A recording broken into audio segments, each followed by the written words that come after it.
she sweet? See you wheeling down the street. Now I ask you very confidentially, ain't she sweet? Ain't she nice? Look her over once or twice. Now I ask you very confidentially, ain't she nice? Just cast an eye in her direction. Oh me, oh my, ain't that perfection? I repeat, don't you think that's kinda neat? And I ask you very confidentially, ain't she sweet? Toyota's new Carina II, the sweet 1600 of today. Hello and welcome to John's Garage Minor Service.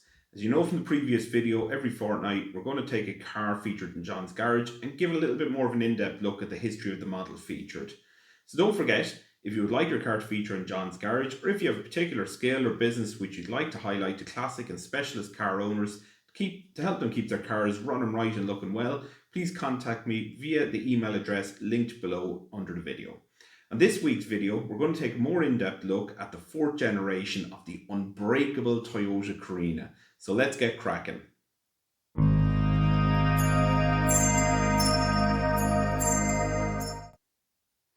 So, the Toyota Carina model first saw the light of day in December 1970 in Japan and in 1971 in Europe. It was introduced as a line of large family cars, with the last model ending production in December 2001. Originally it was introduced as the saloon variant of the Toyota Celica, which gave it a bit more of a youthful and sporting pedigree. It was finally replaced in Europe in 1998 by the British-built Toyota Avensis, and in 2001 in Japan by the Toyota Allion. It was also known as a Corona in Japan, and which might be familiar to some people here in Ireland, as these were a common grey market import to Ireland during the 1980s and 1990s. Many people may remember these for having many features considered luxury here at the time, such as power steering, air conditioning, electric windows, sunroof and colour-coded bumpers. Of course, the name Carina was adopted from the constellation Carina, as the model was ultimately based on the Celica, which I've mentioned already, which itself is derived from the Latin word Celica, which means heavenly or celestial. Interesting. The strong link with the Celica lasted from 1970 to 1984, when platforms deviated, but ultimately the cars continued to share a large amount of common parts, as is common with Toyota models right up to this day. This week we're going to focus our attention on the fourth generation Toyota Carina, also known as the Toyota Carina II, and confusingly this was also the first generation Carina II, while also being the fourth generation Carina. This model was known internally in Toyota as the T150 series. The T150 series marked a move away from the rear-wheel drive platforms which had underpinned Toyota's models up to this point. And in true Toyota conservatism, Toyota took the platform which underpinned the new front-wheel drive Camry model, which was introduced in 1982, and they shortened it by a couple of inches to make the Carina II platform. So it was as simple as that. This greatly aided the comfort and space afforded to drivers and passengers of the car, which is still impressive today. And I can tell you from driving the one on your video right now, that is a really comfortable car. Right up to this day, you could take it on a long journey without any issue.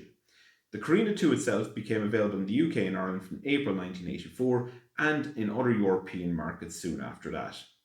It was available as a 5-door liftback and more popularly in Ireland as a saloon. We had a choice of two engines, both mounted transversely, and both offered in front-wheel drive format only. The engine choice was between a 1.6 litre GL carbureted petrol model, which produced about 83 horsepower, and a 2 litre diesel engine giving out about 72 horsepower. Both were paired to a 5-speed manual gearbox, and the petrol was also offered with a 4-speed auto. The diesel was, however, only offered in the saloon car. Later models were offered with a more powerful 1.6 litre petrol engine, an improved range of options including electric windows, sunroof and body coloured bumpers and sunroof. And while the diesel model Toyotas have a reputation of being completely unburstable in terms of reliability, it has to be said that they've never really been as economical as the petrols overall. However, if you're doing massive mileage, they make a huge amount of sense. The petrol engine also shined when it came to economy, a Toyota trait, returning over 50 miles per gallon on an economy run. The 2 in Carina II, for anyone who's been interested to wonder why that was there, given it was the fourth generation, it was meant to differentiate the model from the rear-wheel drive models which had gone before, which were simply known as Carina. It was also charged, this particular generation of Carina was also charged with stopping a large sales decline which the previous model had suffered when it came up against sleeker, more aerodynamic competitors like the Opel Ascona, the Ford Sierra, and so on.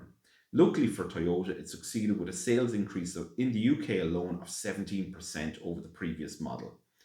The Carina in all generations for the Irish market was built in Toyota City, Japan, and this became synonymous with a very high build quality, assembly, and reliability. This changed, however, when assembly of the Carina II was moved to Burnaston in England in 1992. Ireland initially received Japanese-built models of the Carina II itself, before production transferred to the UK. Now, we were also continued to be offered diesel-produced Carina IIs from Japan as well through the model's production run. Some suggest this marked a change in the production quality of the cars, which again dropped with the introduction of the Avensis in 1998. All I can say is that I've owned both, and both were incredibly good cars, and if any issue occurred, Toyota's legendary customer service took care of any worries we had. And to be fair, with the Carina II, we did have a couple of an engine issue whereby it was burning oil, and with the Avensis, we had an issue with the clutch which kept squeaking, and apparently the car's catalytic converter used to produce an odd smell, a little bit like a bad fart after a couple of pints of Guinness. Anyway, the Carina II achieved what it set out to do, which was to prove Toyota could compete in the competitive large family car sector, which it held its head up high in. In 1998, Toyota moved to capitalise on its success with the introduction of a new generation of Carina II, the second generation Carina II, or the fifth generation Carina, depending on what way you want to look at it, to take the fight to the bigger players such as the Ford Sierra, Opel Vectra, and Peugeot 405. That also marked the introduction for the first time of a 2-litre engine in the Toyota Carina. That Model 2 became a huge hit among buyers, but that's a story for another day. Now, some of the problems which plagued this car, well, there wasn't really any. It was considered a bit light at the time, and rust. That's pretty much it. Similar problems would have affected any car at the time, really, especially the rust issue, but it has to be said it did take quite a few of these cars off the road.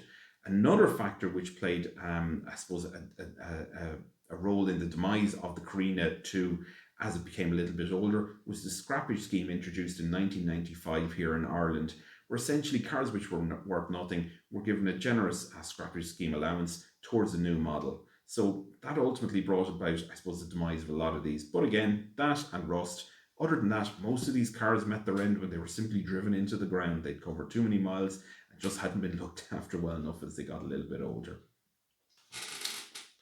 Also, just want to give a big thank you to channel fan Justin, who contacted me and offered me a couple of little gifts on behalf of Ford, which he's obviously a big fan of. So listen, over the next couple of weeks and months, we'll try to get some Ford cars up for you, Justin. So thank you very much for that. Really appreciate the gift. So listen, that's the end of this episode of John's Garage. I hope you enjoyed it. Remember, this is the minor service where we look at some of the history of the model's features. Look forward to seeing you again soon. Thank you. Bye-bye.